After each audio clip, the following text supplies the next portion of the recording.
Check out news, Mika. What? Lucille Bluth has passed away. I know. Jessica Walter, at the age of 80, has passed away. I'm so sad about Somebody this. who will always be remembered for the thing that she did most recently. It's actually not the thing that she did the most recently. I mean, she was on Archer for years. True. She was on the 90210 reboot. Do you know that? No, I did not know Yes. that. Interesting. And most people don't know that she was the mama on Dinosaurs. No way! Yeah. I did not know that. I loved that show growing up. Yeah. She went to the High School of Performing Arts when she was learning. And she... So that's very the Fame, young. That's the Fame School. Fame! That's the one. And she, got her start on stage and on Broadway and moved into, she did some films. She moved into TV. Mm-hmm. And she was on a spinoff of Ironside. Okay, you're going to have to... I don't feel like explaining. But it called Amy Prentice. And she won a Primetime Emmy Award for it, even though the show didn't go.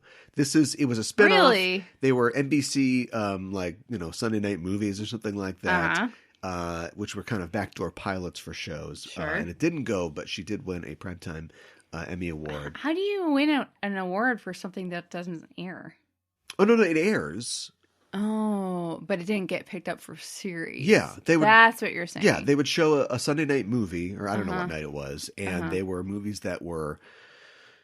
often they were just pilots for, potential shows. If they got good ratings, they were, like a test type thing. So it's like, people like this? Mm-hmm. If they like it, great. And if they don't, it was just only ever a movie. Okay. All right. Well, that's cool. I didn't know that. Yeah. But, yeah, she had a lot of accomplishments. Not just, awkwardly winking at a bottle of pills. What is the name of the pageant that her and Buster did year after? Mother Boy. Yes. Oh my God, Mother Boy. I freaking love Mother Boy. the pageant. Yeah. Not right. the band. Right. The pageant. Right. Wait, there's a band? Yeah, that was the joke. That was the thing in the episode. I don't remember that. Because how much could a banana cost? $10. Okay. Because it was Mother Boys at the hotel, but like people keep showing up like, yeah, right. And they're like, no, this is for the pageant. Mother-son pageant. Oh, okay. But yeah, very successful at that in her later years, and she'll be missed for sure. She will definitely be missed. I was just really... I was thinking, Cloris Leachman passed not that long ago too, and I just feel like they were both really great, especially with comedic stuff. So, I mean, other stuff as well. I think they're both really very strong actresses. Yeah, so. Over 170, I think 180 credits in her career. That's amazing. And she was, until 2019, when he passed away, she was married to Ron Liebman, who was a stage actor, Tony Award-winning actor as well. Yeah. Oh my God. So he passed away not that long ago. Yeah, I think in the original Angels in America, he played Red Cone. Oh. In the original run. Oh, wow. How long ago was the original run? It was in the 90s, right? It's a while. Or was it the early 2000s because it was about the 90s? No, it was in the 90s. Okay, it was in the 90s. No, it was about the 80s. Right. Sorry. For some reason, I got it in my head it was in the 90s. It's all history. It's all history now. I have an uncle so there's like two parts, right?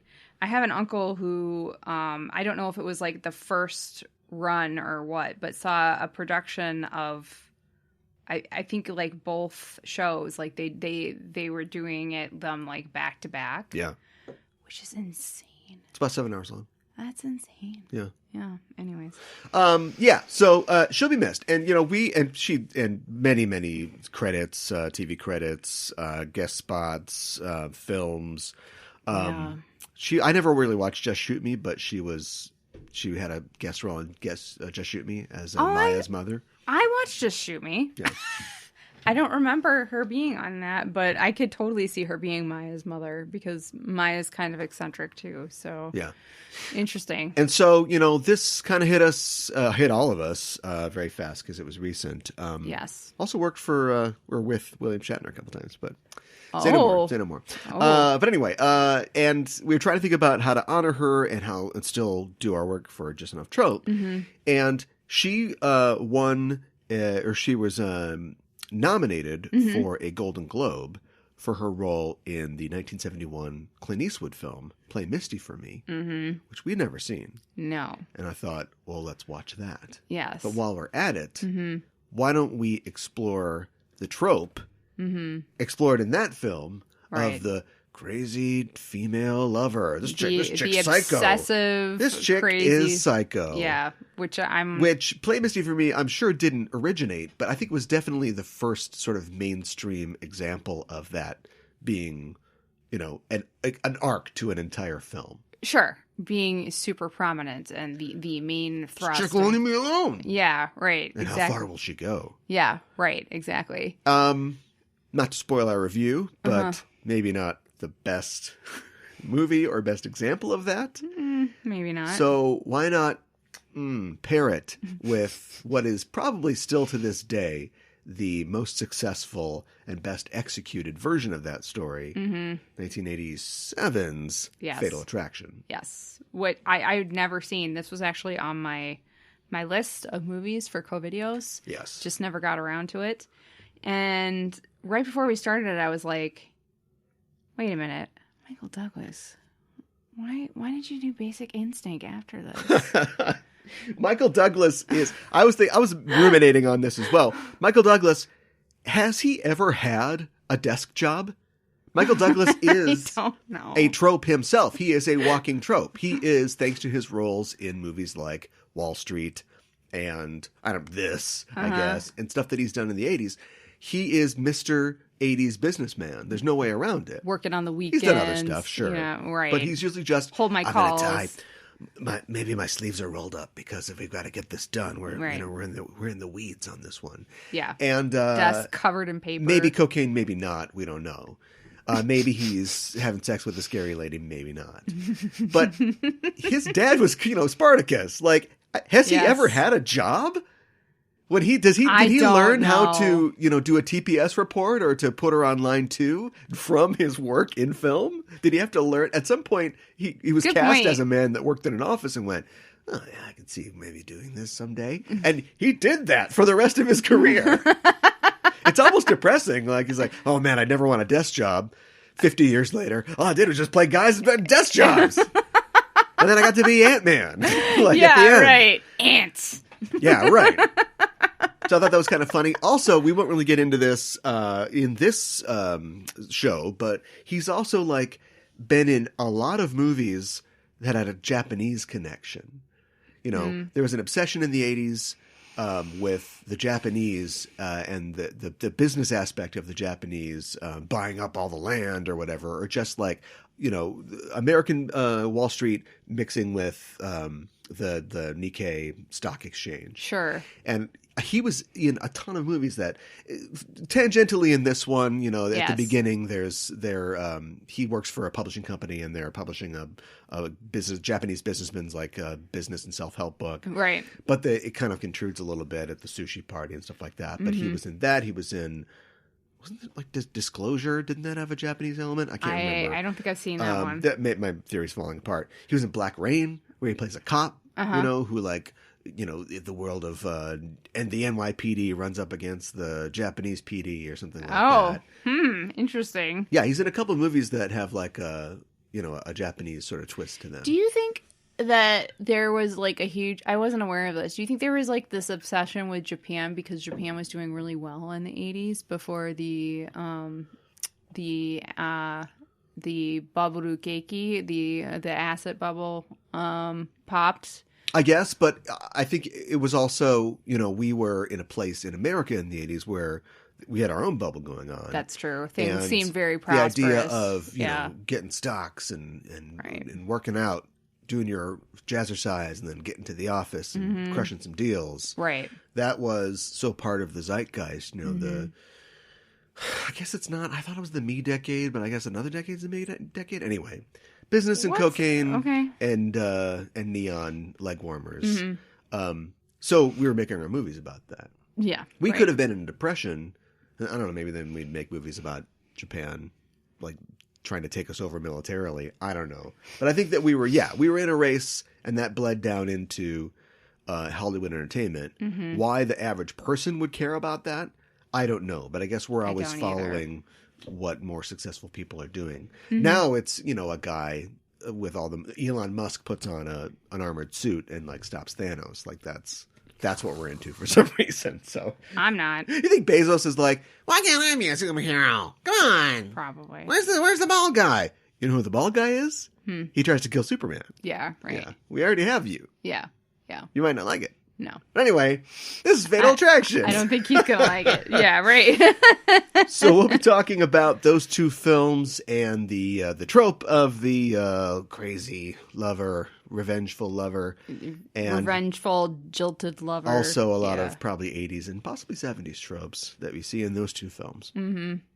What else? I'll tell you what else. We're the Just Enough Trope Podcast. I'm your host, Caliban, joined as always by my co-host. Hi, I'm Mikan Hana. And lest we let Jessica Walter just come in, take over, have the builders reclaim 100 square feet of Lucille 2's apartment in this instance. We should also mention... Wow, I thought the bath was farther away from the wall. We should also mention that well-loved children's author Beverly Cleary has passed away at the age of 104 as well. No, I didn't know that. It's Kevin Spacey. She didn't know. Oh my God. I used to read Beverly Cleary all the time. The Ramona books, right? Yeah. The Level Ramona with me. Quimby. Mm-hmm. Gonna ask you something weird, but I feel safe on this show. Go for it. I hope you do. It's unjustified, but I do. She wasn't like Asian American, was she? What, Beverly Cleary? Maybe all 104-year-old ladies. I don't know where this is going. I don't know where this is going either. I just thought I don't that, think so. I thought that Ramona and Beezus were, I guess they were just Presbyterians, huh? I think so. I think they were white. Okay. I don't think they were Asian. No, she was from Oregon. I thought maybe, I don't know, whatever. Okay. I mean, saw a couple pictures of her. Maybe the light was not right. I don't know. Never mind. Let me put it this way: if they were, I think that would have been a bigger part of the stories. But since it was like it was never mentioned, I don't think. I don't know how long I thought that, but I always thought like, oh, this is a nice representation of. But I mean, I guess they were going to lose that one. It'd be great if they had it. That would have been nice. Yeah. But okay. All right. Never mind. No Crazy Rich Asians tie-in to that. No but crossover. They were just fun books. Yeah. And I just really enjoyed reading them. Wow, 104. Wow, that's amazing. You know what her secret is? What? I don't know. There was some article that's like her secret, and it's like, whatever. Probably. I guess if that had come out 2 years ago, maybe it did come out 2 years ago. Let's just say that I read a lot very fast about this. But yes. Exercise, positive attitude, healthy diet. I think that's pretty much what it was. Yeah, that's kind of what there's I think never it a is. secret. It's always just, I didn't have a plate of fried chicken every night. Right. And I didn't smoke a pipe 2 times a day. Right. Which, you can get it. Yeah. I think it's if you hear amazing. a tapping during this, it's Mika's pipe. Hey. But it's crazy that you can live to be 104. I think that's amazing. So. Well, I don't think you're storming any beaches, but yeah. No, if you're probably just, not. So answering, I'm sure the millions of adoring fan letters that she got all the time. Probably, yeah. Not too bad. Yeah. Wow. Okay. Well, may they both rest in peace. Even though we're going to be talking about a movie with Jessica Walters, she did a great job, but like her character is all over. So, Lucille would hate Beverly Cleary. Oh, yeah. She'd hate Ramona. Why? She'd be like, oh, you can't tell if they're a boy or a girl until you get them down to almost nothing. Oh, my goodness. I mean, yeah. I mean, Ramona was kind of a tomboy, but okay, whatever. Yeah, that would make it even worse. Yeah. All right. God, we're so unprepared for this. Let's just talk about the news. Well, the news is finally come out. It's what we've been waiting for. We finally heard that. Guess what? Disney blinked, but it was more of a wink, Lucille, because they're going to go half measures, and some of their big films are going to debut on Disney Plus as well as in theaters. Yes. I mean, we kind of thought maybe this is where it was going, but they were really waiting until the very last minute to announce something. Never exactly sure exactly how they were going to attack this, but that is what they're going to do. They have also shifted dates on a couple films. Yes. Most of their major releases here. Looks like Cruella, which was going to come out on May 28th, is coming out on July 9th. Okay. No, excuse me. It's arriving as scheduled. It's Black Widow that's moving to the 9th from May 7th. Gotcha. So Cruella is not affected by this, except for it will release on Plus for on Disney Plus. $30. Oh, they're doing premium for Cruella too. Huh? Yeah. Interesting. It was such a success with Mulan, I guess. No, I don't think so. They're just banking and getting money. And Shang-Chi, which I have not seen a lot of commercials for this. It was supposed to come out in early July. Yeah, what's going on with that? Has been moved to September 3rd. So same thing. Okay, all right, couple things. Like I still am super excited to see the Black Widow film, and but it seems weird because we've been talking about it for like over a year, like it coming out, and so I feel like maybe my excitement is slightly tempered. And then like the Shang-Chi film, I really want it to be good and I really want it to do well, and wow, I mean, just like both of them not being available in theaters only, I just hope it doesn't hurt the films. You know what I mean? Mulan, Raya and the Last Dragon, yeah, Shang-Chi.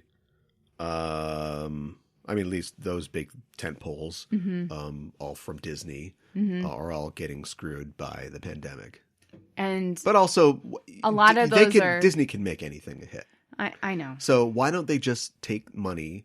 They've already invested, $1 billion in all three of these movies put together. Why not take a little more money and just cut the sizzliest sizzle reels you can and run commercials all day long?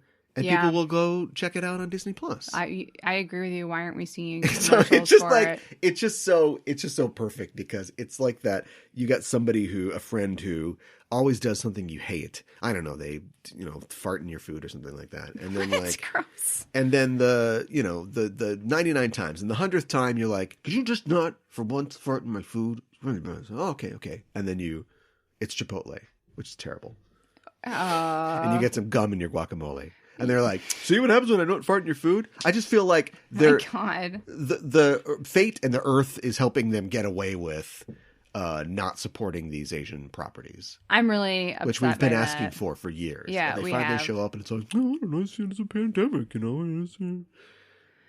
You could prove that these would work if you would support them like you support Cruella, for instance, which I've seen a million commercials for. Yeah, why are we seeing so many commercials for Cruella that I do not care about at all? Anyway. At all. Other releases, these are releases that they got from Fox from 20th Century, will not be getting day and date digital release, but they will still be coming out in theaters.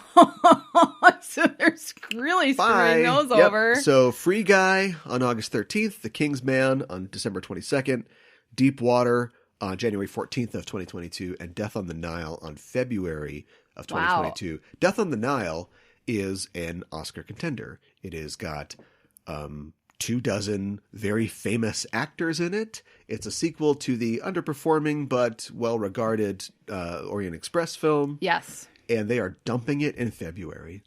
I cannot believe that. That's amazing. I don't know what's going on at Disney. I don't either. And then handling this well. Free Guy too. I know, but if you Ryan Reynolds not. But if you definitely not a proven star. I know, but if he's not doesn't have a mask on. I guess, but I'm surprised by that one too. I mean, they really could I'm just going back to the Shang-Chi and everything. They really could push it with before you start your episode of Falcon and the Winter Soldier. there could be a preview, a teaser for Shang-Chi. I don't understand why that's not happening. Anyways. I don't know either. But it is what it is. Yeah. Let's talk about what's going on the DC side. Emerald Fennell, who is a actress turned writer, is writing a Zatanna film for DC. Mm-hmm. She was the showrunner of the ding dong Killing Eve. Killing Eve. Yep. What were you going to say? That's what I was going to say. Oh, so like Congo? Oh. Congo Eve? No, that's not what I was trying to say. Okay. Albino gorillas have a laser. And Bruce Campbell's there for just a little bit. Yeah. She's going to write this Zatanna film. Mm-hmm. That's pretty much all that we know at this point. This is Zatanna's first on-screen appearance. Mm-hmm. She's appeared on Smallville, but that's it. Mm-hmm. I want a Zatanna film that explores the character and her potential and but her what makes Zatanna?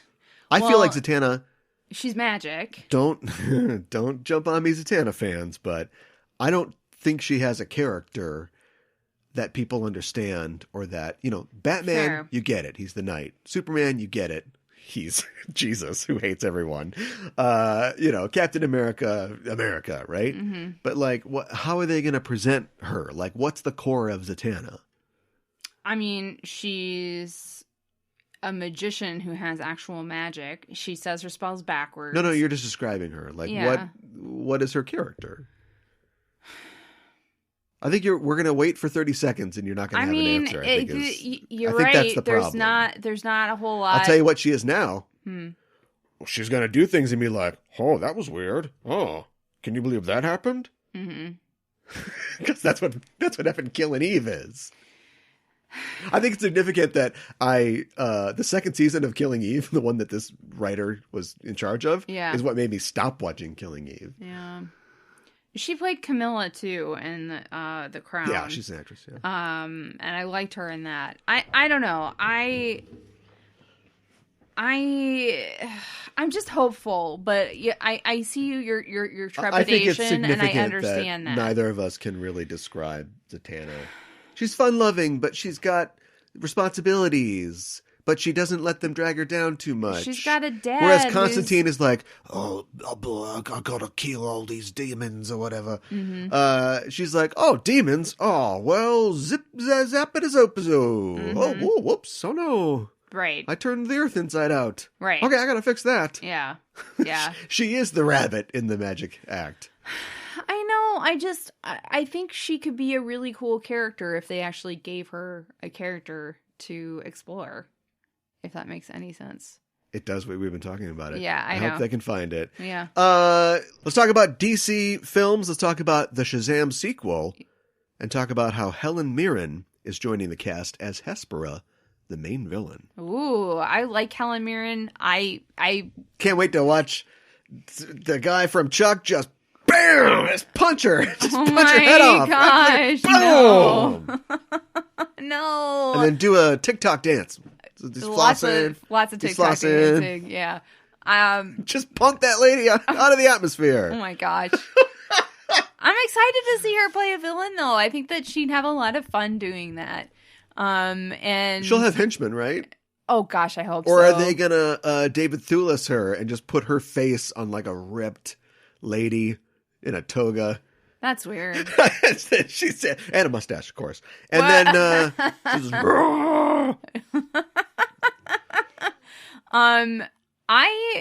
I think this has potential. I think this would be good. I enjoyed Shazam. Like, out of all the DC movies, it's one of the fun ones. Yeah. So, yeah. Yeah. Yeah. I don't agree. You don't agree? No. Why? Because what I don't because what's she gonna do? This is a physical character. Doesn't this character need?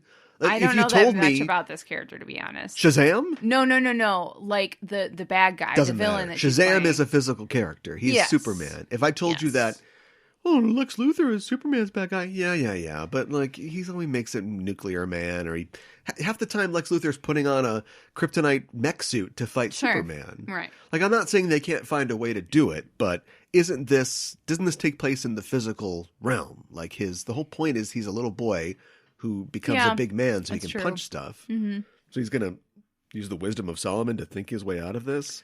I mean, you could do anything with anything, but this Black Adam movie, which has, I think now this year is the 10th year it's been in development. It's barely been that long. Yes. When we finally have Shazam face off against Black Adam, that's what everybody wants. Yes. But this just seems like, okay, so the first Avengers movie, they fight, I guess they're fighting aliens. Yeah, they're fighting aliens. Well, anyway, they're fighting aliens. And yeah. then the second movie is supposed to be the best of the trilogy, Empire Strikes Back. But the second movie in the modern thing is the Depression, where you're like, we're just burning one until we can get to Thanos. Yeah, right. This feels like she's the Ultron of Shazam. Ugh. That's what I'm thinking. I don't like that. I mean, what if she's like a magical person and she keeps him out with like force fields and magic and that sort of thing? Mustache. Yeah. All right. Okay. Do it. All right. Speaking of Warner Brothers films, in 2022, all of their films will be going straight to theater. They will no longer be streaming on HBO Max. They've announced it. They're like, stop hating on us. We love you, movie theaters. Is that what it was?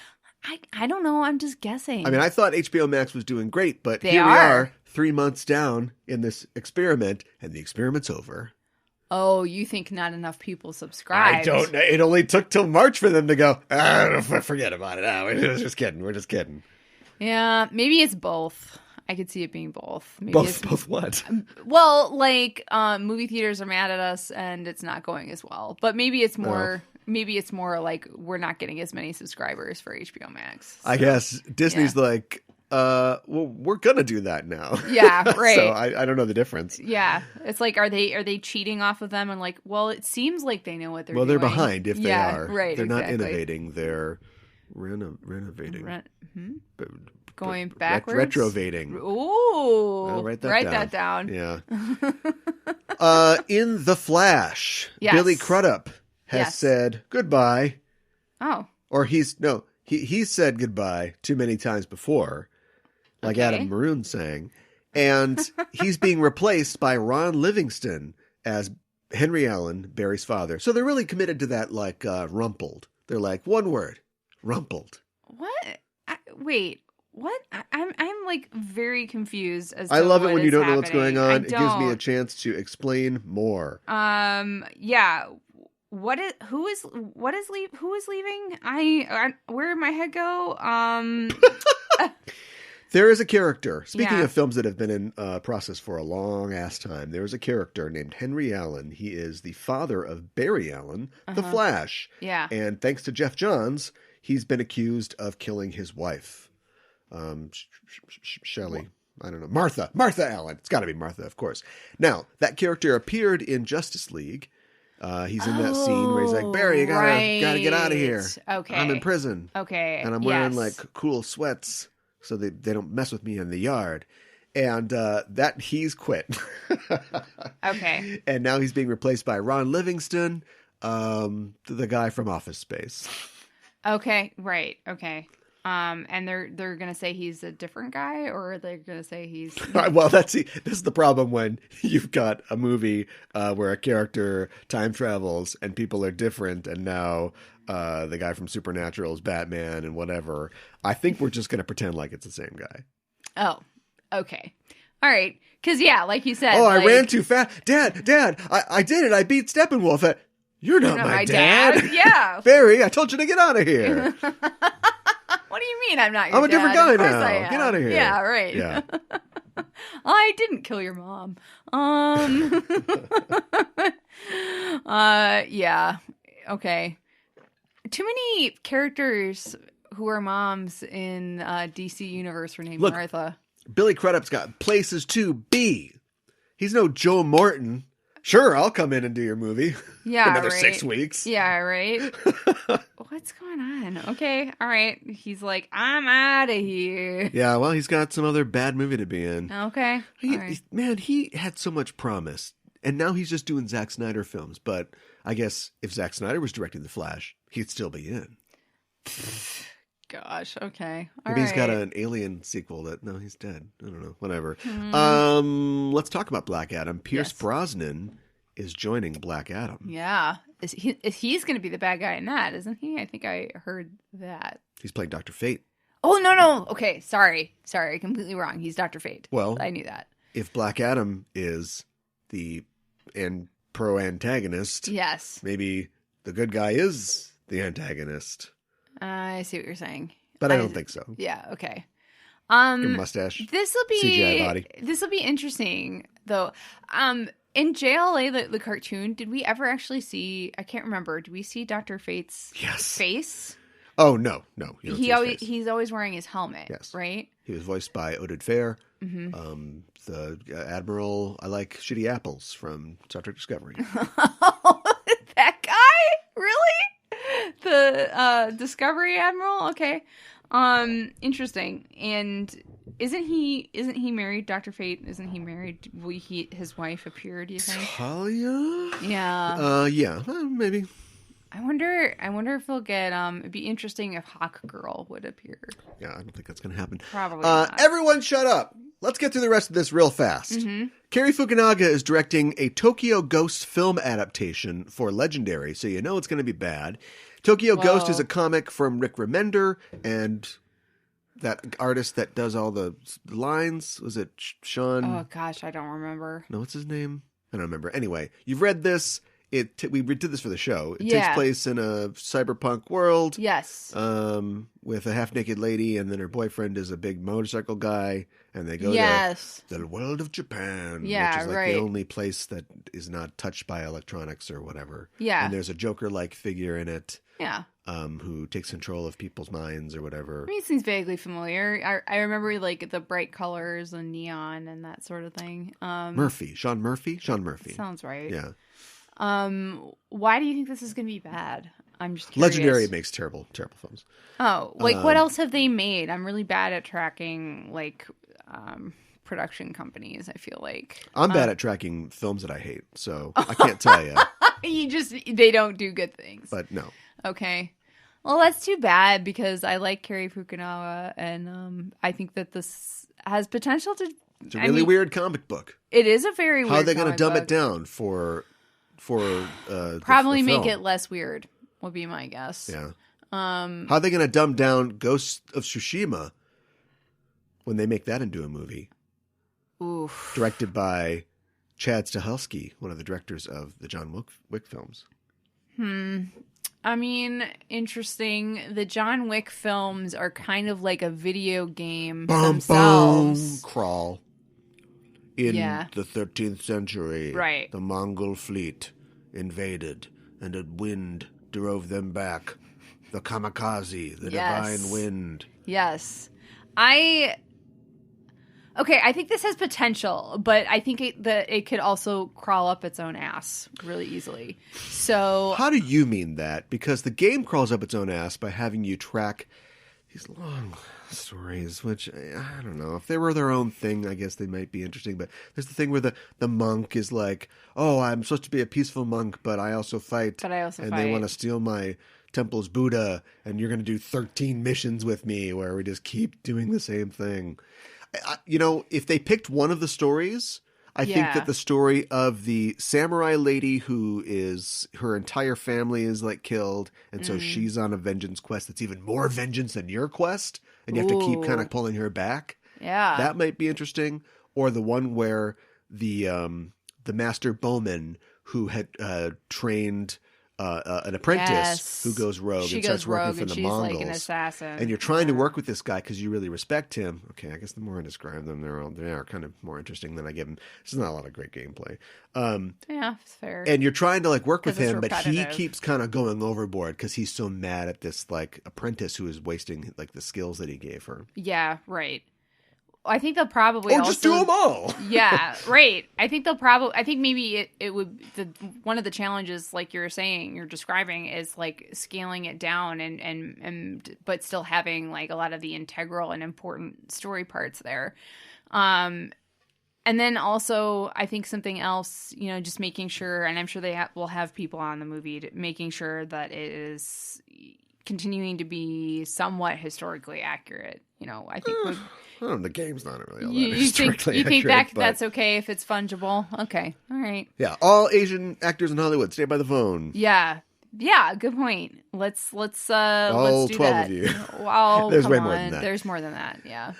Do you know about Comic-Con and how they want to have an in-person event in San Diego for Thanksgiving? Now you go, but we're tracking up in some areas. What if you just didn't let anybody from Michigan come to Comic-Con? I'm sorry. If you're trying to register for Michigan, you can't come. Why are you picking on Michigan specifically? Because their numbers have tripled in the last week or so. Oh my gosh, I didn't realize that. That's terrifying. If we are on the upswing and this is going to be better, at some point we have to go back to stuff. And you and I our local con, our favorite con here in town, is kind of going forward like it's going to be a thing, and that's in August. If they can't pull that off in August, I know. You think Thanksgiving's going to work? I'm sorry. I'm falling apart here. Never throw Nika an open-ended question. Hey, stop. I think a couple of things. I think that I would not have chosen Thanksgiving weekend to do this because I would say a lot of people spend that with their families, and maybe they would try Our favorite con, July 4th every year, but go ahead. I think Thanksgiving's a bigger family day than July 4th, though. Depends on who, what if you're a Native American? You wouldn't care about either of them. Sorry, yeah, well, that's true. I'm sure there are people Native who don't Con care. every year. Oh my goodness! The fourth Thursday of every. Oh my gosh! So I just think that maybe it's bad timing if we're going to say let's all get back together, let's all try to do this, and then maybe some people would try to do both, and then they could get their. What if they get something at the con and they get their family members sick? I don't know. I think it's too early. I don't know. I feel... I think only people in San Diego would be in danger of that scenario. Yeah, I guess. It's like, okay, that was a great Thursday of San Diego Comic-Con. Right. Now I'm going to fly back to Cleveland. Fair. I see your point. I don't know that this is being responsible. I understand that maybe the hotels aren't necessarily going to cancel, and hopefully we will have herd immunity. But I heard, have you heard this? Apparently, supposedly, I'd heard that there are people who are faking vaccination cards and who are faking tests saying, yes, I am vaccinated, and they're offering to help other people to do that too. Yeah. I don't know. There was probably people in the 50s that, put chewing gum on their left arm to pretend that they had a smallpox vaccination. I mean, what are you going to do? It's just nothing you can really do. Yeah, you took that cigar and you burned me right here, okay? Right on my deltoid. I can't even, yeah. You're always going to have people like that. But what do you think? Do you think this is a good idea? I've made it clear what I think. Huh? Yeah. I mean, look, everybody... play the stock market, try to plan a picnic in spring. Like, everybody understands the idea that you can plan something that's not going to come to fruition. Mm-hmm. And a picnic is a little different than a multi-million-dollar con that up till this point, the entertainment industry has pretty much revolved around. Mm-hmm. But I don't know what to tell you, man. There's a responsible choice and there's not. Just ask Reed Pop. So, who pulled off the very last con of the year, last year, that in may Chicago. Or may not have contributed quite a bit to the pandemic. So, absolutely, it's irresponsible if it's irresponsible. Well, but if everybody is testing clean and the thing is under control by November, you're going to kick yourself for not having a con. Mm-hmm. But safety probably means... no con. Nobody wants to have 2 years of their life that are the ones that we forgot. But safe is safe. Yeah, I don't know. But I don't have the pressures of working for the San Diego Comic-Con Association. No, that's true. It's just supposed to be like a not-for-profit, right? Yeah. Well, then just no profit. Let's not have one. I know. But, I mean, at what point would you feel comfortable going back to a con, do you think? Once we've... Well, this is where we all look to the government. Mm-hmm. Which maybe we shouldn't. Who else is going to do it? Yeah. This is where the government, the Biden administration, can really be a leader on this, which is you have to there's a carrot and a stick. And you have to have the regulations that make people follow rules that make us safe. Right. But you have to give us a light at the end of the tunnel. True. And I'm not saying keep moving that light farther and farther back, but give us like a realistic estimation of where we are. Mm-hmm. Also, that's what the CDC was for until they got fired.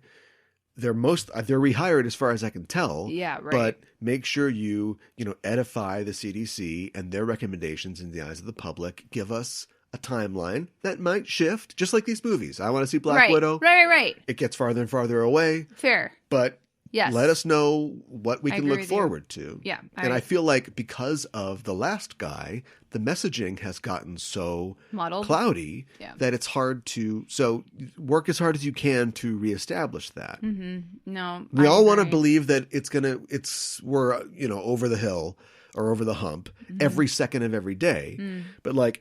I've gotten a dozen emails from, my mom saying, well, that's it. We did it. And it's like, no, the first one, the first one was in summer of 2020. And it's like, those emails are not right, No. but we need a realistic picture. Yeah. I agree. Whether or not you choose to believe that is up to you. But as long as you follow the law, then we're all right. Yeah. You know who needs to follow the law? Who? The law of finishing your book series, dude. It's George R.R. Martin, who has signed a 5-year TV development deal with HBO. Uh-huh. He is currently working with Kalinda Vasquez, the writer of Star Trek IV and a writer on Star Trek Discovery, to adapt Roger Zelazny's Road Marks. I know nothing about this. What is this about? No, I don't know. Oh, okay. No. Is it? No, I don't know that. All right. It's a sci-fi novel. I was going to ask. It was sci-fi. Okay. All right. And amongst other things that he's developing with HBO. He's a TV guy. That's why he wrote all those thick books, because he wanted to work in TV. But I mean, is he ever going to finish his more series? Power to him. That's what I want to know. Where are we at, George? Look, give us a roadmap for your books. Yeah.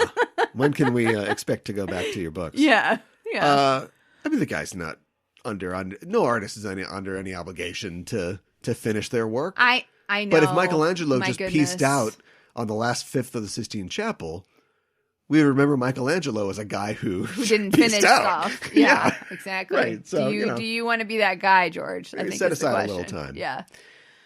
Ghostwrite. Nobody's gonna know. Oh gosh. Right? Yeah. Just right. you mentor people. Bring somebody in. Have them write about the delicious eating the fruit, and apparently there's a lot of real juicy food scenes. I guess they're the leg of lamb.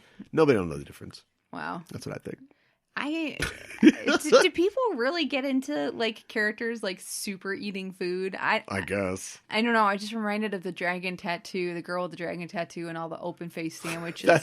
That was a journalist who is not a novel writer. I know. Just looking for some detail, just describing his life, smoking, reading the internet, and eating open face sandwiches, and arguing with his daughter, who he's an atheist, but she's found Jesus for some reason, and he's like, I don't know about that.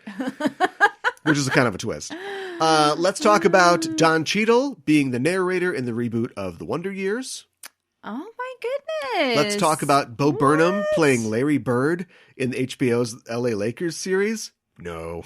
I don't know. I can't picture Bo Burnham. I don't know what he looks. Does he even... He doesn't look like Larry Bird. Okay. I'll tell you that. All right. Although if I can kick him in the back to give him a bad back to be like old Larry, I would take that job. Wow. I volunteer as tribute. Let's also talk about A Court of Thorns and Roses. Yay! Being developed at Hulu with Ronald D. Moore. I'm excited about this one for sure. Yeah, you know about that book series. I've read the series. There's a new book out which I haven't gotten a chance to read yet. But I think that's the fifth one, and I've read all the others. I really like it. I think it's a really great YA series. I think she's a great author. She's written a bunch of stuff. But it's interesting because, we have a strong female heroine who is the protagonist, but you think it's going, there's fairies in it. You think it's going one direction, and then there's this huge kind of twist that happens within the series. And you're not the Seelie, you're the unseelie. No. That I did not predict at all. And I really appreciate when there are twists that I don't predict. And I actually like them and they're not stupid. Yeah. So I think people share that opinion. Yeah. And then I'm really excited that Ronald D. Moore is doing it. And I'm sure he's going to bring his wife along to do the costumes. And I think she would just have the most amazing time doing costumes because, the way you picture things in your mind, it's just going to be really cool. So I'm totally excited about that. I did not know there was going to be a reboot of The Wonder Years. And Don Cheadle is the narrator. So does this mean that the protagonist is going to be black? It'd be a little weird. If it wasn't. Yes. Yeah. Yeah. Okay. Yeah. Interesting. So when is it going to take place? I don't know anything. Okay. All right. I honestly regret bringing it up. Oh, come on. Come on. Although it could take place. Oh, when's it going to take place? Yeah. Let's see. He's remembering his childhood. Yeah. The 50s. You think? That's Don Cheadle's old joke. Oh my God, poor Don Cheadle. Sorry, Don. What else is going on? I did like the fact that Don Cheadle was in. Here's the thing. I don't know if these shows are any good. The Disney Plus shows. I think if you really wanted to make a show Disney that explores like the stages of grief or loss or whatever, you could have done it without like the first couple episodes being Dick Van Dyke. But that's the medium is the message, I suppose, on TV. I've starting to see articles talking about Falcon and the Winter Soldier that are echoing the impressions that I got when I've watched the first episode, which is the title of one of them was Falcon and the Winter Soldier's race conversation is both too much and not enough. Oh, interesting. And you didn't say it was interesting when I said it, which was they're introducing some really kind of heavy themes, but also there's absolutely no way that they can completely explore these, right? Yeah. They've got trucks to fly under and stuff, right? So it's like, if you're going to bring it up, you need to really fully explore it. But if you do it, it's not really going to be a show where we are shooting rockets at robots, across the world, right? Mm-hmm. So, like, I don't know if I don't know. Maybe I don't know. I'm a long-time comic book reader, but maybe comic books are not, and comic book films and related media aren't the places to really do this kind of stuff. Do this heavy sort of thing. I think we need to see it reflected in that, though. I mean, I feel like comic books tackle like really heavy things, like suicide. Yeah. What'd you think about that Suicide Squad trailer? Oh my gosh. I think it's fun. From the horribly wonderful mind of James Gunn or whatever crap they said. I don't know how I feel about that. I think it has potential. I think it's kind of like all over the place. So I'm not really sure how to feel about it. I saw somebody say something that like Harley Quinn, out of all of the Suicide Squad and DC things, she's been like the most consistent as a character. Annoying. I think she has been consistent, but I don't know that I necessarily like her. Kind of seems like they found a way to make it revolve around her, also with her not having to do a lot of work because she's doing other stuff. Yeah. Right. Not Margot Robbie. Yeah, right. It just looks like wasn't the first one, except for it was like, God, give me damn it, air's gonna shoot all the bullets. I feel like the first one was except like for that dark part, and gritty. Wasn't it just DC's Guardians of the Galaxy? Yeah. And so they went and got the Guardians of the Galaxy guy. Yeah. This just looks like Guardians of the Galaxy to me. It's a bunch of criminals. They all have to work together. They're gonna love and learn and laugh and what's a word for kill? Lacerate. There you go. Yeah, there you go. What's up with the toxic masculinity? You know what I mean? Like, yeah, okay, sure. It absolutely fits a bunch of male criminals who are going to go kill some people. But we can do anything in this day and age. There's a guy that throws polka dots. We could literally do whatever we want. Yeah. So why are the jokes about eating dicks? And come on, this is James Gunn. Did you write this script along with your tweets 15 years ago? Yeah, good freaking point. Have you not evolved at all? I know that you've got an R rating to play with. It's not like your Disney films, but I feel like he's just delivering something to order. You know, I know that he has affection for these characters, like he does the Marvel characters too. Yeah, right. But it just seems like we're just getting fresh out of trauma, James Gunn, and I don't know how to feel about it. I don't know how to feel about it either. And like, maybe if you're gonna have all these characters, I mean, I agree with you. Why do we have to have all these dick jokes that are just in your face, freaking dick jokes? Are you doing a dick joke right now? Maybe.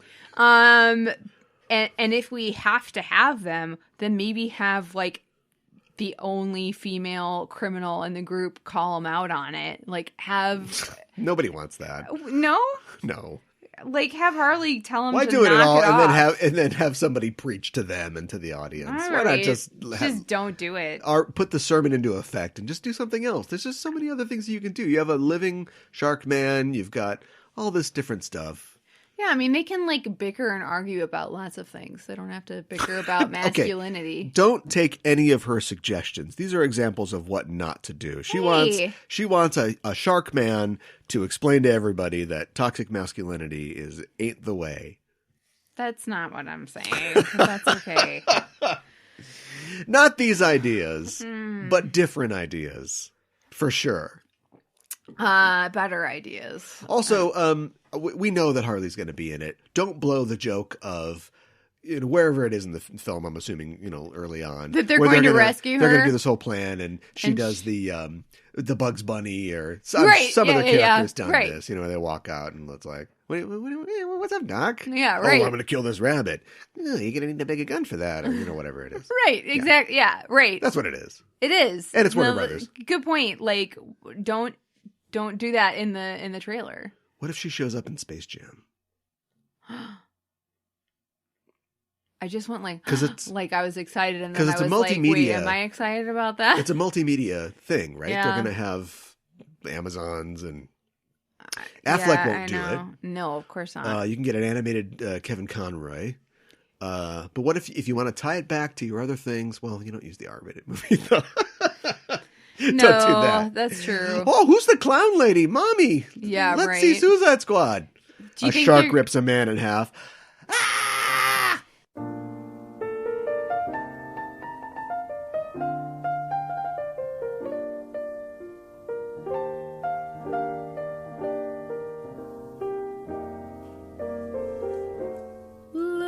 If there's one thing about psycho killer ladies, they love smooth jazz. That's what I learned. Play Misty for Me is the 1971 film by Clint Eastwood, starring Mr. Clint Eastwood. Yes. Directed by Mr. Clint Eastwood. Yes. And written by a different person. But not written by Clint Eastwood. Oh, okay. Almost went for the trifecta there. But yeah. And Jessica Walters is in it as well. Jessica Walters has co-star billing, which is like, okay. Well, to be fair, everyone else in the film is a co-star. Bill. That's the way I took it. I suppose he got billed, I think, like before the title card even, and then it said co-starring Jessica Walters. Yeah, it was written by Joe Hyams, who is somebody who co-wrote Dirty Harry. Oh, okay. Female screenwriter. Yeah. Drafted the screenplay for this as well. Died in 1978. Oh, that's too bad. And then was co-written by Dean Reisner, who got his start as a actor in silent films. He was in some Chaplin films and stuff like that. But he went on to write also some of his worked on Dirty Harry, High Plains Drifter, and then also like punched up other films. He was uncredited on films like Das Boot, The Sting 2, and Starman. Interesting. So Eastwood has kind of like a bunch of people that he likes to work with and continues. That to has work been with. true of Eastwood for a long time. Okay. Yes. Is this the first movie that he directed? Oh, that is a good question. I don't know the answer to that off the top of my head. I think so. But who knows? Yeah, let's say it is. Okay. It is. It's his debut as a director. What happens in Play Misty for me? So in Play Misty for me, Clint Eastwood, gosh, what is his name? I don't remember the character's name. Dave. Okay. Sorry. The main guys in these films are Dave and Dan. So yeah, it's not. Anyways, so Dave is he's a cool 70s guy, and like he drives a cool car, and he's got a sheepskin coat, and he very 70s, and he is a jazz DJ, an overnight jazz DJ at a radio station that's in like a shopping mall. So it's not supposed to be like super glamorous or anything. I'm not sure why it's in a shopping mall. I don't either. It doesn't really come into play throughout the movie. But this is in Carmel by the Sea. This is in Monterey. Yeah, Monterey Bay, sort of resort town, California. Yeah, so they're really close to the ocean. There's beautiful cliffs, which you will see. Yeah, over and over again. Yes, you will. And so basically, he's kind of a ladies' man, and he has this fan who is like kind of obsessed with him and calls and says, "Play Misty for me" all the time. And I guess Misty is this jazz song.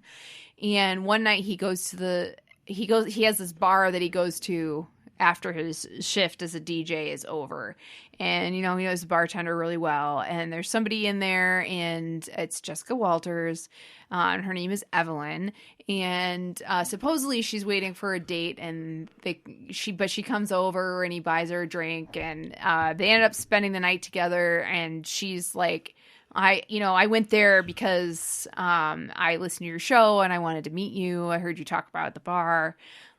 So she's a fan, but she presents like it to be like, hey, we could sleep together, no big deal, no strings attached, that sort of thing. And he's like, okay, great. And so, how do you like your pastrami? Yeah, right. And then they sleep together, and the next day she comes over with like groceries and stuff like that to his house, and he's like, what the hell, and she just plays it cool, like, oh, I was just, I wanted to surprise you, I thought it would be nice. And so he's like, okay, and he doesn't really know what he's getting into. And then also, hey baby, yeah, I thought we said no strings attached. Yeah, right, exactly.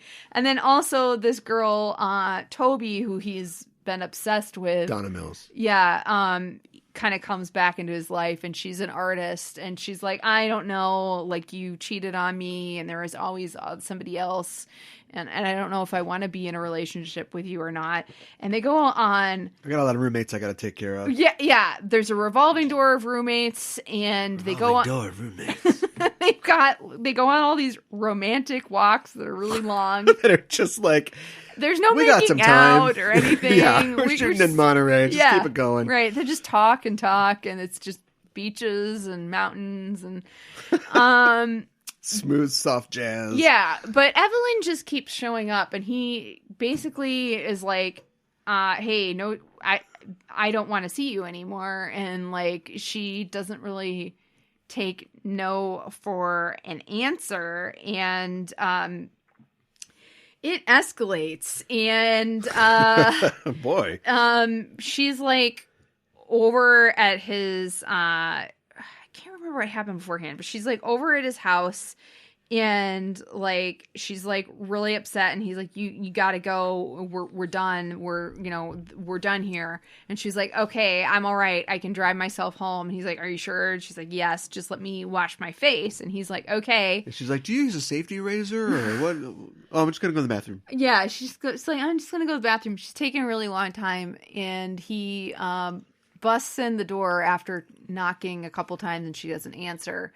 And she has slit her wrist with, I think it's some sort of like, she broke some like porcelain thing or something like that. It's not super clear. but it looks like there's like some broken like vase or statue or something like that. I did not get that. Oh, you didn't? That little detail. Maybe it was a razor. I don't know. It wasn't really clear. So basically, he, I guess, has a friend who's a doctor who just comes over. I guess. And they're going to keep it quiet because he's trying to go for this job promotion thing. Right. And like, he's a radio personality. Can't and let this get out. His stuff. He's got a new job that he's sort of interviewing for, and also he's trying to reconcile with Toby, and he's said that he's going to meet her. And Evelyn does a reversed Misery on him, where she's the one. I haven't seen Misery. Well, anyway, she is hurt, and so he feels obligated to stay with her. Yes, and this sort of screws up some of his obligations. Yes, But it doesn't screw up the Monterey Jazz Fest, though. No, still gets to go to that. Yeah. And I don't know how much more you want me to go into here. Well, I mean, like, we could spoil a 50-year-old movie. I know. She basically goes nuts and like she sees him with like Toby. That bitch. Yeah. And like she doesn't live next door. No. She lives way up the PCH. Yeah, right. And she has made a copy of the key to his house. They say do not duplicate on it. Maybe they did. Maybe this movie is the reason they say do not duplicate. It's all because of Play Misty for Me. Right. Which tells the guy at Ace Hardware to make look a big deal, big comical deal out of copying the keys. It's like, yeah, all right, just come on. I need it for my girlfriend. Come on. Now that I've done this, I did have to call the police. So they're going to be here. So I'm just kidding. That'll be $20. I know, seriously. It was 40 cents in this movie. I know, which is weird, right? Well, it's 1971. Yeah. Which is only 2 years after 1969. Okay. Why are you pointing that out? Because the 70s sounds like the 70s, right? It sounds like yes, Jimmy Carter and the Iran hostages, but it's only 2 years out of the 60s. I know. Yeah. I know. Very, very Mad much Men so. made it to 1971, didn't it? That's true. Yeah, absolutely. So basically she goes back to his house and she completely trashes it and everything. And Dave's house cleaning lady comes and she's like this sweet, sassy, middle-aged black woman. What? And we've only seen her in one scene before and she was giving him a lot of sass. And I think she's the entire reason she's in this movie is to get attacked because she doesn't really show up much else. But Evelyn is just in pure psychopathic like rage, and she has a machete for some reason, it seems like, or a really long knife, and she just starts attacking the cleaning lady. I don't know what happens, but the next thing we know, he shows up at his house and there's cops there, and his cleaning lady very badly injured, but they're taking her to the hospital. She's alive, and they're arresting Evelyn, and they're, it seems like that was that. Right. But not. And so basically, Toby gets another roommate whose name is Annabelle, and I was like, okay, one of these roommates is gonna be Evelyn, and that was Annabelle. And he like figures it out. Since you're going to take the entire segment with your recap, we'll just go into some of the tropes now. Go ahead. The obsessed killer has to ingratiate herself with the lover that the main character has the connection to. Yes. So I don't know if you were subconsciously aware of that, but you were tracking that. Probably subconsciously. And then I was just like, well, they keep talking about these roommates and how it's like, this has got to change. This has got to pay off. This is Chekhov's gun rack. Right. And we see like one other roommate who's like at the jazz festival, and like she comes in and like they're walking into the festival, like they just got there, and then they're like, oh, we gotta go. Oh no, wait, I'm moving out and Annabelle is moving in. So anyways, so then we finally see Annabelle, and she compliments Toby's painting of Dave, and she's like, well, this is great, except you got the eyes wrong. Dave's eyes are I think she said something like they're more cruel. Is that the word that she used? And then that's kind of when Toby's like, wait a minute. She was like, I didn't know you knew him. What do you mean? And then there's like a focus, like flash up to Evelyn's wrists, and you see that she has scars. It's not, but and it's like, what? Come on, movie. Yeah, and it isn't even. It's a freeze frame. Yes, because I guess the shot wasn't long enough, or they didn't get what they wanted. So, or maybe that's just how they wanted to do it. I don't know. I don't know. First time director. Yeah, I know. And yada yada yada. The cop who probably should have been played by a famous character actor. Probably. The cop who's been bugging Clint Eastwood shows up at Toby's house. Yeah. Because Clint Eastwood is, like, oh, okay, let me just wrap it up. I'll just button it up for you. Go for it. So Clint Eastwood's like, man, I'm really worried about this girl. Evelyn's crazy. Wait a minute. She said her name was Annabelle? I read it. Oh, he reads poems. That's the Chekhoviest gun of all that we didn't set up, is that he reads poems on his dumb radio show. And he's like, I read an Edgar Allan Poe thing. See, now that's how I figured it out. The literary angle. You use the women's intuition. But so Annabelle Lee, of course. And so he's like, I got to get back. And then the other Chekhov's gun, a lot of guns in this. Yes. Screenwriting's easy. Is that he's been making tapes of his show for this job that he wanted to get. Almost. Yeah, like his resume, his reel. He puts that on, which never is really all that important. It's not like Evelyn is listening to the radio, but so Evelyn doesn't know that he's on his way. He goes over there. They have a confrontation. He gets stabbed a bunch of times. Yes. But so did a lot of other people in this film. But I know. But he's okay, though, because he's the hero. That's another trope in this thing. And eventually he just punches Evelyn in the face.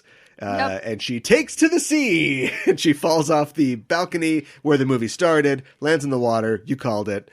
And Evelyn's dead, and everything's okay. Well, okay. He punches her in the face. And then on the tape, I'm going to play this. Play Misty for me. And it's for Evelyn. Yes. Hum the tune of Misty. I have no freaking idea. For a titular song, which is requested 18 times, you should really get Misty. But I don't feel like I got Misty. I don't feel like I did either. I did get the Roberta Flack song, though. Yes. The First Time I Saw You. Yes.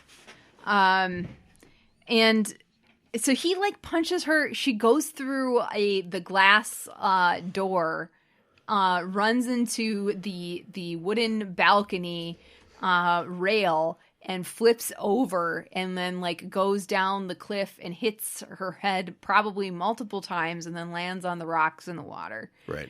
It's very dramatic. Yeah. And it's one of those things where the dummy, hits the cliff wall 3 or 4 times on the way down. Yeah, exactly. I never got before this. I'll tell you, I never saw this. My life is no different now that I did see it, except for a couple things. The idea that, I think this is one of the earliest films to really do this kind of thing. Boy, this is crazy, But most importantly, it closed a loop in my life that I never really knew existed. Okay. Which was, so dumb. What? In an early season of Cheers, there's, yes. Frasier is on there. Yes. Actually, it wasn't early. I guess it was mid Cheers. Frasier was married to a woman named Nanette Guzman, who played a character called Nanny G. She was a clown and he was married to her? Yeah, it was his first wife. Okay. So he's getting ready to marry Lilith, or maybe they're already married. But Nanny G tracks him down, and she's like a crazy ex-girlfriend trope. Sure. And so they go through the whole episode. She's kind of throwing herself at him, but in a weird, kindergarten clown kind of way. Oh my God. Finally, Lilith puts her foot down, her high-heeled, spiked heel. Yeah, right. And is like, get out of here. He's my man now. She's like, fine. Allow me to sing a song. Just to I'm an artist. This is how I express myself. Mm-hmm. And she starts singing the First Time I Saw You. Right. But she sings it cute, but it gets more intense as she goes until they get to the part where, when first I lay with you. Oh my gosh. And Lilith's like, all right, stop. We're going to stop this. Played by Emma Thompson in an early role. Oh my goodness. Yes. That's crazy. Laurie Metcalf played her on Frasier the series, I think, but Emma Thompson played her on Cheers. Okay. So anyway, and so I just remembered that, I also remember 5556792. What is that? As she finally leaves, she's like, okay, well, I'll never be in your life again, but, I can't remember if she sings it or she gives him a recording or something like that. But she's her like, phone number or something. Yeah, she writes in her song, this little song, and then at the end of the song, she's like, if you want to call me, here's what you do. My number's 5556792. And Lila's like, just get rid of that. Tape throws it away. Yeah, He's right. Like, song is kind of catchy though, and Sam's like, 55567, and everybody in the bar starts singing the song. So it's catchy, unlike So I never knew where that Misty. came from, but Yes. it probably came from that, because that was a crazy ex-girlfriend and they were calling upon that. Yes. Now, as an 8-year-old watching Cheers, I wouldn't get that. No. But an adult who 15 years ago saw Play Misty for Me, was watching Cheers in the 80s, they would have got that. Yeah. Yeah. Other than that, the movie's worthless. Aww. I don't know if that's true. Here's some thoughts that I have about this film. Yeah. Clearly, Clint Eastwood, but specifically Clint Eastwood in this film is the inspiration for Wolverine. Yeah, you mentioned this. Don't you think? And I The think hair, you have a really good point. The sideburns, the sheepskin jacket. Uh-huh. And He's got a real bouffant of hair. And when Singer or whoever, Lauren Schuler Donner, whoever is casting Hugh Jackman, who, had been in some stuff, but was like a stage and a musical guy. Yeah, right. How is this guy going to be Wolverine? Right. You look at the first X-Men movie, guy looks a lot like Clint Eastwood in this movie. Yeah.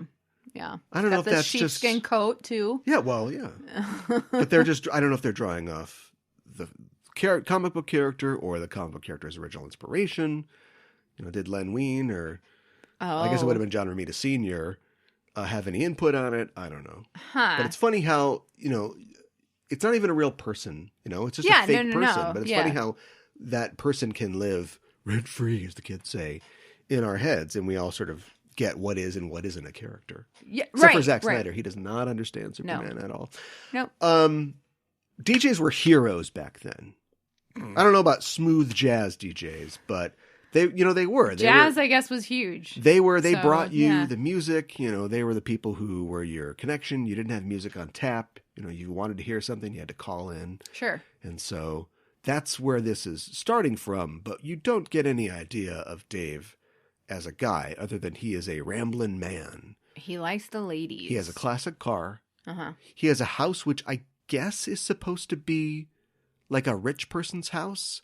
It's hard to say. But he's got a cleaning lady. Like only a rich, you have to spend a lot of money to look that crappy. Do you know what I mean? Like it's made out of driftwood and he's got like a Japanese pond, which we only see because they never give us like establishing shots, first time director, of any of the locations. So it isn't until they're rolling Cliff Huxtable's mom out of the house that we see that he's got a little pond, Zen pond or whatever. He's got a little garden. Yeah. He sleeps with the glass door open and everything. Yeah, it's kind of weird layout. And his snakeskin print shirt. Oh my God. And his gold lame almost wall, and then behind the bed it's not quite finished, and it seems like, are we trying different paint samples out? We don't know. That's how it is. Right. That's the look. Yeah, right. And then I love how his house gets trashed by Evelyn, and then the next time we see it, it looks it looks fine. Yeah, and after she stabs his cleaning lady, so I don't know who cleaned it up, but he did, I guess. Well, and then later, this was let me know what you think about this. You thought about this. So she they let her go. I think she was not only arrested, but they put her in a sanitarium, it sounded like. But for some reason they let her. Said. Yeah, but I don't understand why they let her go decided pending to trial.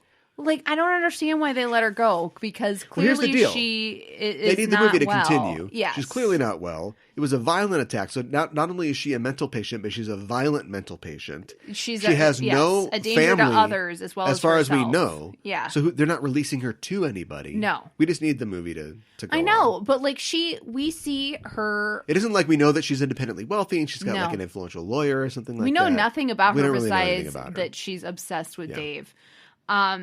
So we see her like stab his pillow, and then like, which you think is a dream, but apparently she was there. But apparently she was really there, because like after he freaks out, rolls out of bed, and is like, "What is happening?" And here's another trope. It's the typical thing of like, we can't arrest her for being obsessed with you. She's got to do something. Right. It's like, okay, well, can you arrest her for killing me? I'll just wait for that to happen. I know. Yeah. Like, she'll probably try to kill you again. Gee, thanks. She broke into my house and stabbed at my head while I was asleep. Yeah, and just left for some reason. I don't know about Clint Eastwood. Like, the guy is... I don't know what to say. I mean, I know that his personal politics are execrable, but yes, I guess he always at least makes the token effort to put minorities in his films. Like in this film, sure, the black lady's a cleaning lady, I mean, she's there. I can't remember that actress's name, but she's, a storied black actress who played Cliff Huxtable's mom on the Cosby Show. Okay, sure. And then there's that gay character who, let's just think this through. He is absolutely 100% stock gay, but he's not made fun of. He's allowed to just be that character. It's for 1971. Maybe it was. I think that's pretty progressive. The time. Yeah. Yeah. I mean, I guess you have to give him that. He's got minorities in his movie about white people living in Monterey in California. Well, and the gay guy was white, but he got some good sassy lines in, even if they might have been stereotypical. And he's got the other DJ at the station. Yeah, who is black, who's doing his thing. I don't know if, like, 1971 mainstream movie, you can't smoke pot on screen, but... Right. And also, like... He, goes in the other room. The black guy loves marijuana. Great. I mean, they do work at a jazz radio station. I know. So he's just like, I'm going to smoke this marijuana cigarette. And then he goes off screen. But the scene keeps going. So he's like, hey, I can't yell that loud when I have to talk like this. I know. Did Evelyn call? And he's like... Yeah, baby. Oh, man, that's a good weed. Yeah, I know. I know. Like, this story has been remade many times, or this idea. But I wonder if somebody remade Play Misty, what you get. Like, would you do, like, a jazz DJ anymore? No. And here's something else I thought was interesting. You kept talking about how, like, everybody lives so far away.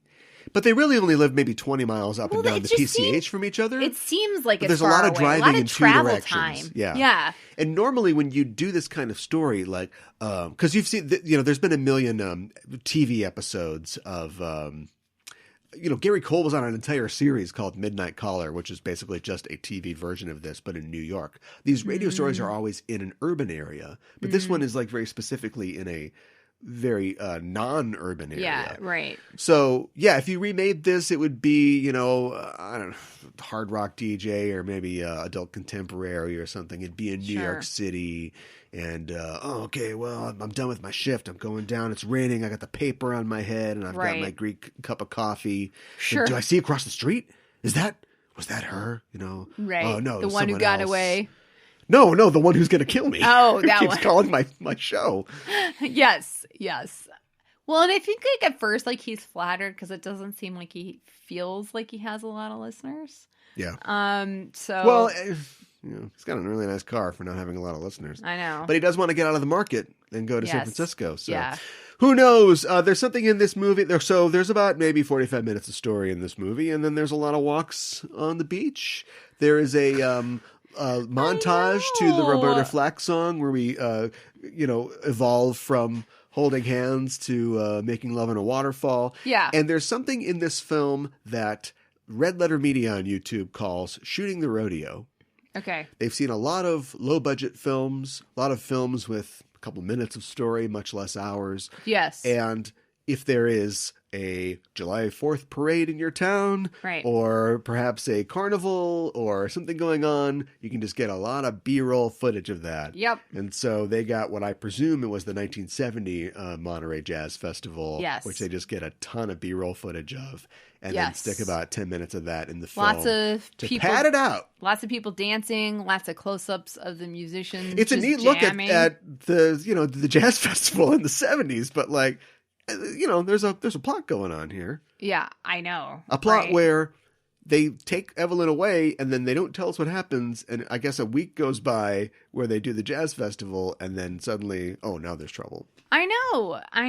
And I don't know. I mean, how do you...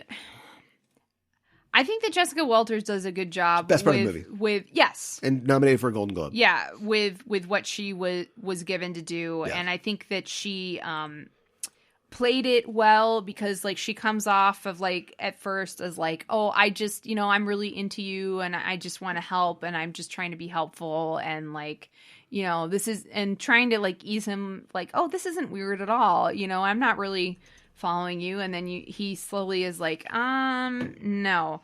And she would have been 30 at this time, right? Sounds about trying to get right. a sense of how she was supposed to be, because I'm not familiar with like the fashions and looks of the time.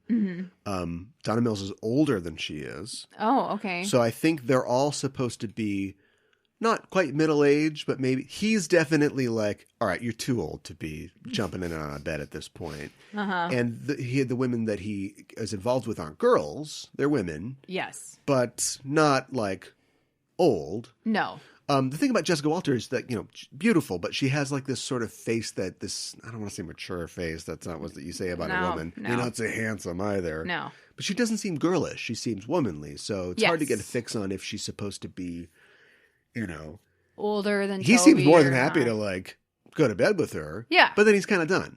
Yeah. Right. But she brings chicken over. Yeah. Well, and then she does this thing where she shows up and she's just wearing a coat and like boots and nothing underneath. That's the move. Yeah. And it's like, okay.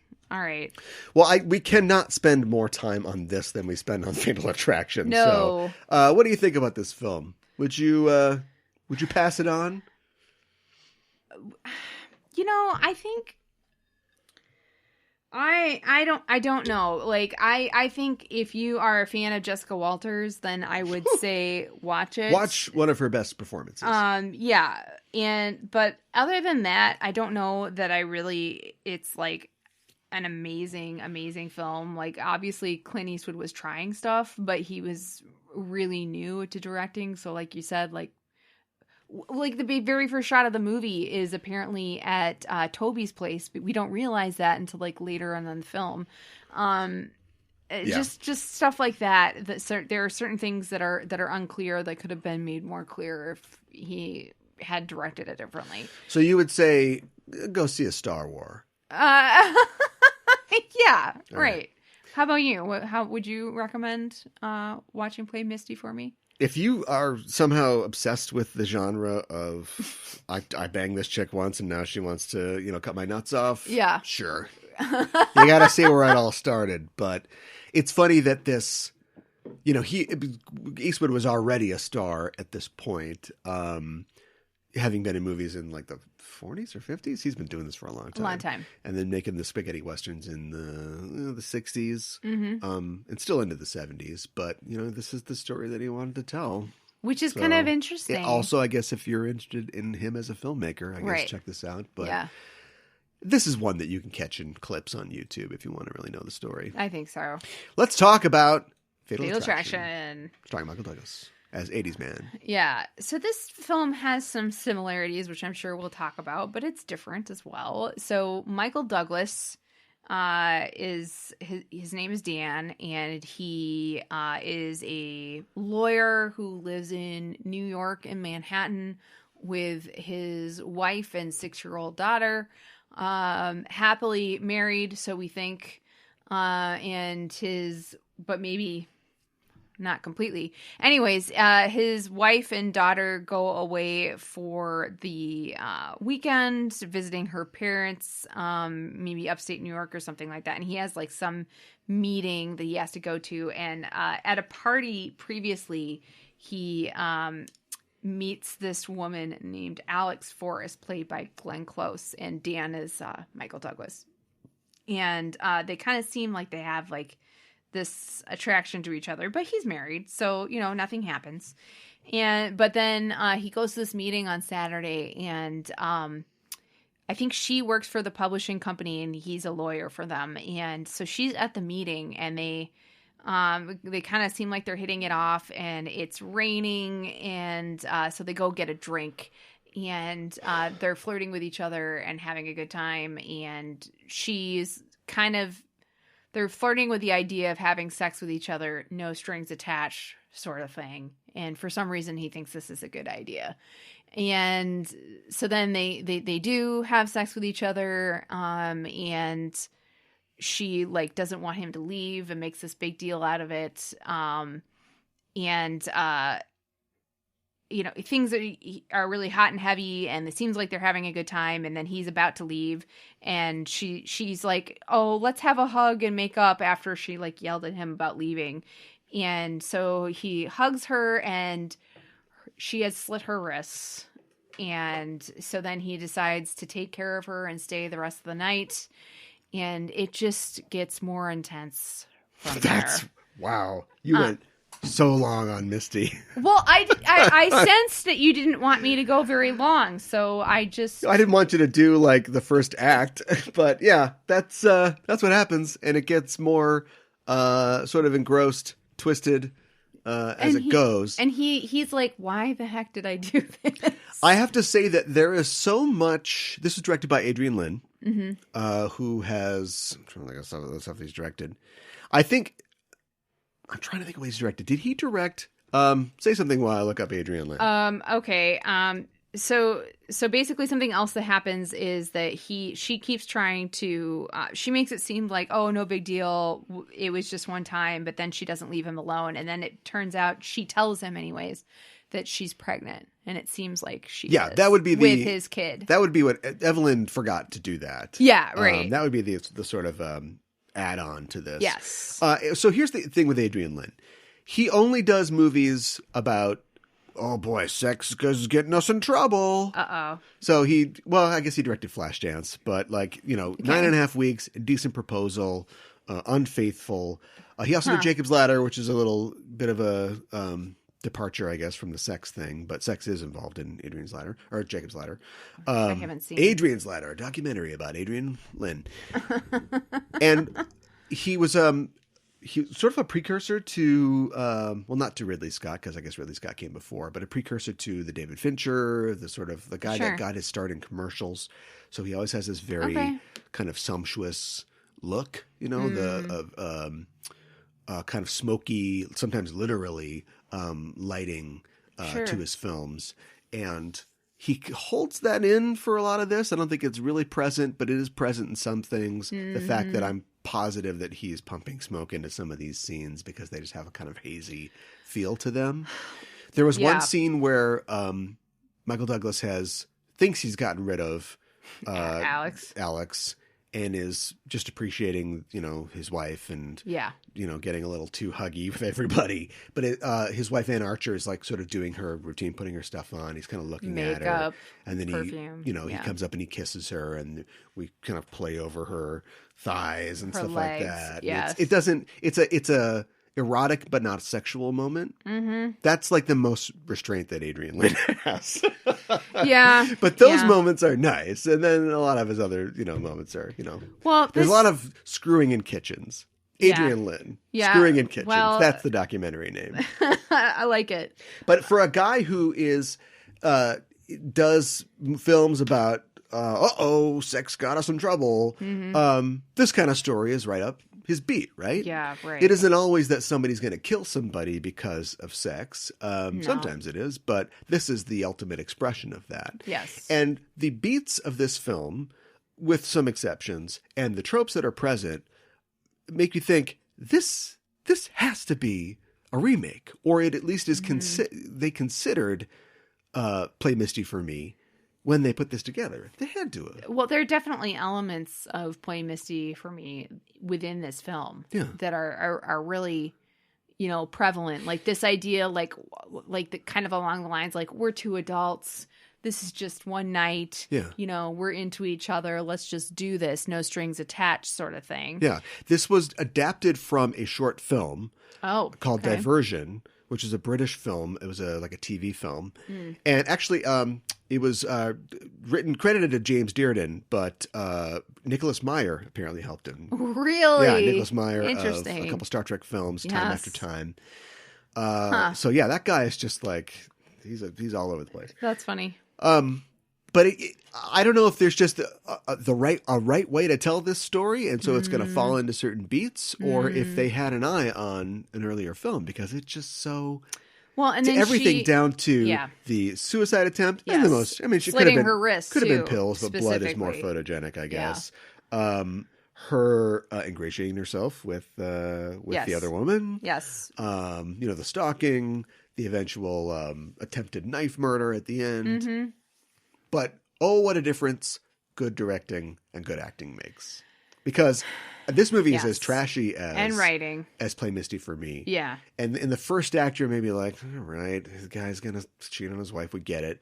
But you get drawn in. I found myself against my will being drawn into this movie. Even though it's so predictable, you know exactly what's going to happen. And everybody knows about the rabbit. But you get into it, and that's down to, Glenn Close, number one. Yeah, right. But Douglas and the direction, I think. I think so, too. I didn't actually know about the rabbit, but I knew something I know, you're the last person on earth who didn't know about the rabbit, and it got you. I know, but I was like, I feel bad. Something's going to happen to that rabbit. I just knew it. I knew it. The only thing that doesn't come back is his, and I'm not shaming him, this is his character, his fat friend. Doesn't, also know about Alex, and then maybe she goes out with him to make Michael Douglas jealous, and then kills him. That would be the extra bit that they would put on today. Well, because he's just there to be like, "What's up? I'm the friend," and nothing happens to him. Gets out of the movie fine. Well, but there is at one point where Michael Douglas goes and talks to him in the library somewhere, and tells him what's happening, but nothing comes of that scene. No. He's just there to kind of be a confidant. Yeah.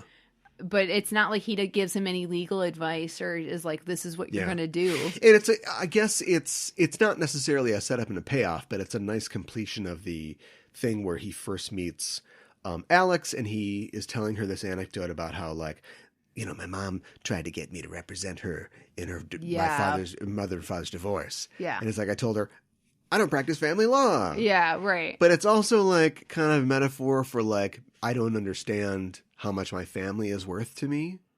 He's not the full sociopath that he plays in other movies, but he doesn't. I'm going to cheat on Anne Archer. I know. She's gorgeous, and he loves her. And he loves his weird little kid with the mullet. Yeah, and I know. And then later on, his friend, I guess, does practice family law, and so he's like, "You're a family lawyer.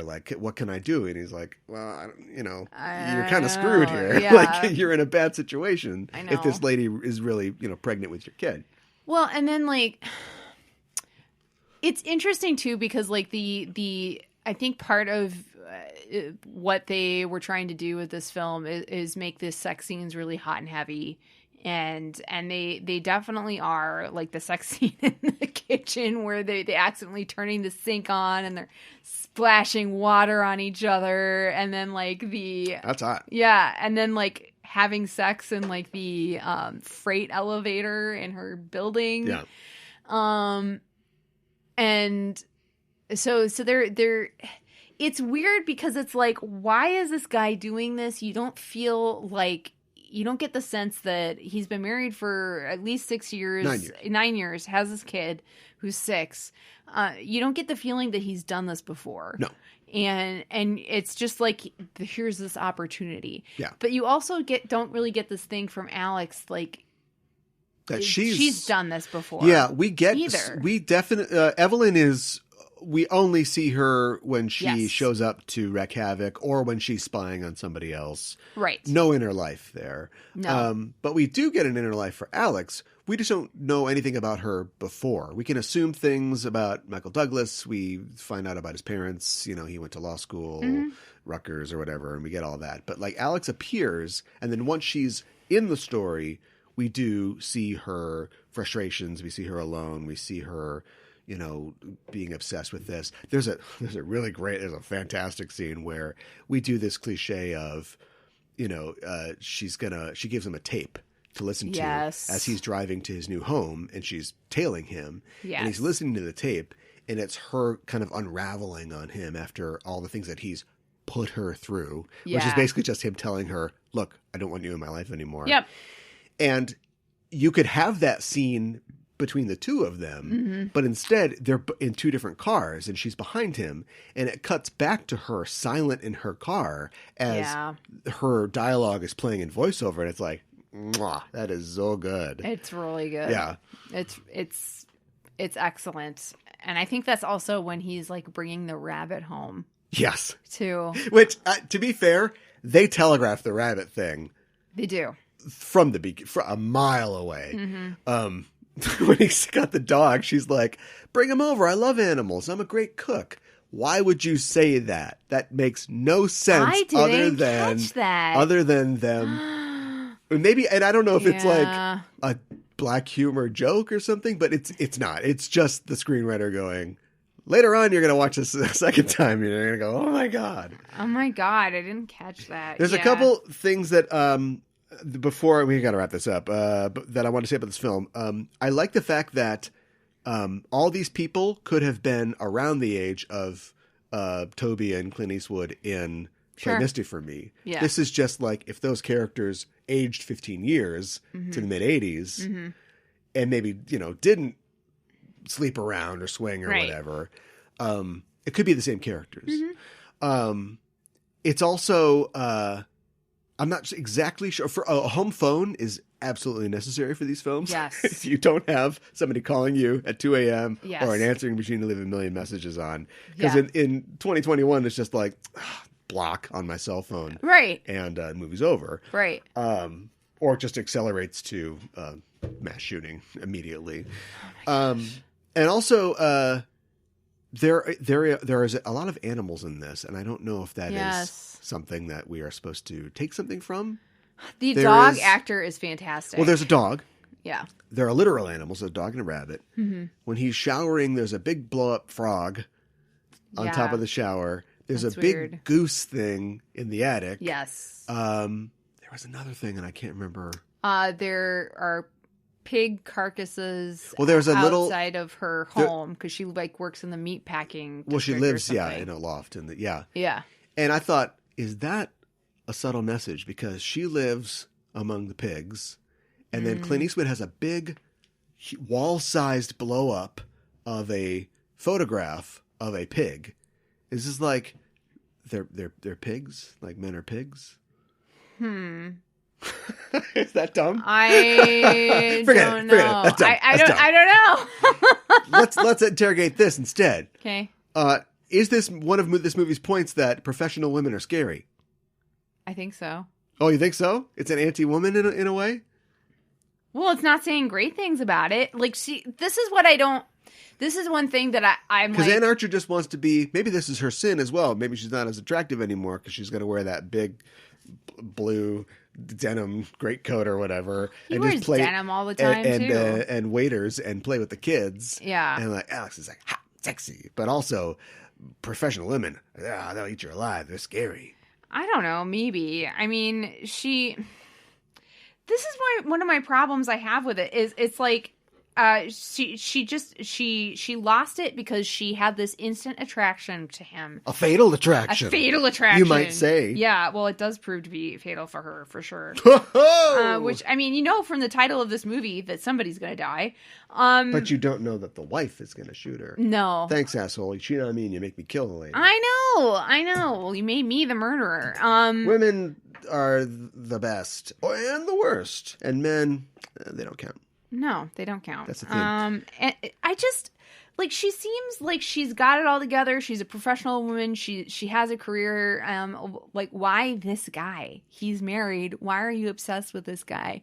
Like, we don't really go into her psychology a whole lot. Like, why this? Does he remind her of her father? Like, there's kind of a suggestion, maybe. No, we see a picture of his father. Yeah. Or her father. So, like, I don't know. Oh, one other thing I wanted to mention. Both films mention Madame Butterfly. I was getting to that. Okay. I was getting to that. Okay. Yeah, and both films misunderstand Madame Butterfly, which is... Actually, maybe Lynn's film has a point because it is about a woman being abandoned. Yes. And maybe she feels abandonment because of her father's, death at 42. You see the picture of that guy? That was not 42. That was a road city miles as far as 42 goes. But so maybe this movie does not psychoanalyze her really. That's fine. Mm-hmm. But maybe if we could do any of that, that would be at one of the sources of her issues. But the first movie does very obliquely sort of kind of somewhat racistly references Madame Butterfly, and this does as well. Another connection cemented. Yes. But I think it's weird though, because like in Madame Butterfly, she does try to commit suicide. She does commit suicide, but she is abandoned. I thought we were taking that as understood. Yeah. But you're going to explain it and make it explicit. Well, but Alex tries to commit suicide before she knows she's pregnant. So that's where it differs a little bit. But I guess she already feels abandoned. You're trying to make something explicit that is not. Oh, okay. Because I don't think that they understood that connection. Because it's just mentioned like, hey, we get it in the first one. In the second one, it's like his Batman origin story. Like the one time that his father was nice to him I know. was when he got scared. Because he took his kid to Pacini. I don't know. And so it's like, don't be afraid, Bruce. The lady's not really dead. Wow. I didn't think about it like that. Okay. Why do we fall? Because Pinkerton left us with a baby? I know. No, you're getting the wrong idea here. We'll go to the Deflator Mouse next week. Don't worry about it. You like Zorro movies? Oh my God, no. Anything else to say about this film?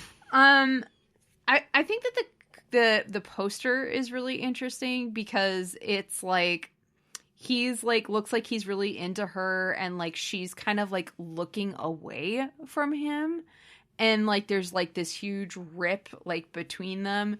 But it's interesting to me that they chose for her to look away from him, where I think she would be like really into him.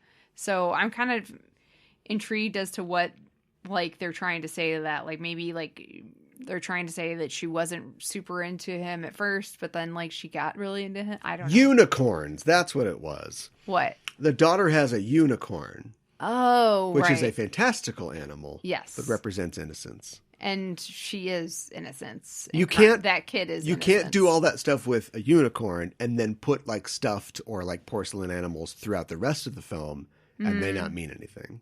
There was a porcelain rabbit on... After the rabbit scene. Yeah, on the dresser, too. Yeah. So anyway, great acting across the board by everybody. This is the first of Glenn Close's 8 nominations that she has not won for, which is like just a crime. We'll get there someday. Hillbilly Elegy maybe this year. Oh my gosh. What a piece of shit cherry on top of a wonderful Sunday of a career. But wow. We'll see. Yes, go see a Star Wars, or do you find this both engrossing and high grossing? Both engrossing and high grossing. I definitely recommend seeing this. You will be on the edge of your seat even if you've seen it before. I feel like it's just really well done. It's a real pot boiler. Yeah.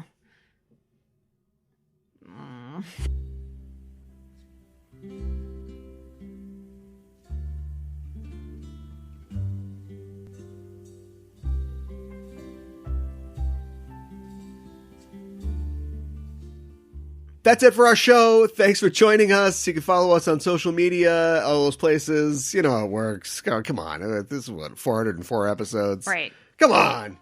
You know what this is.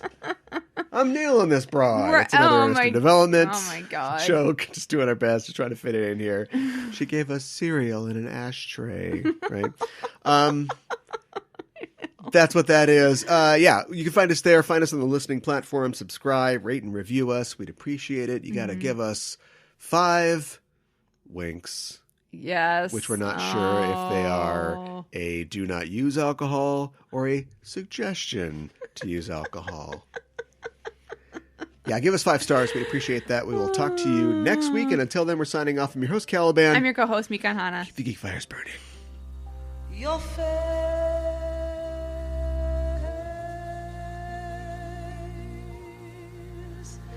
your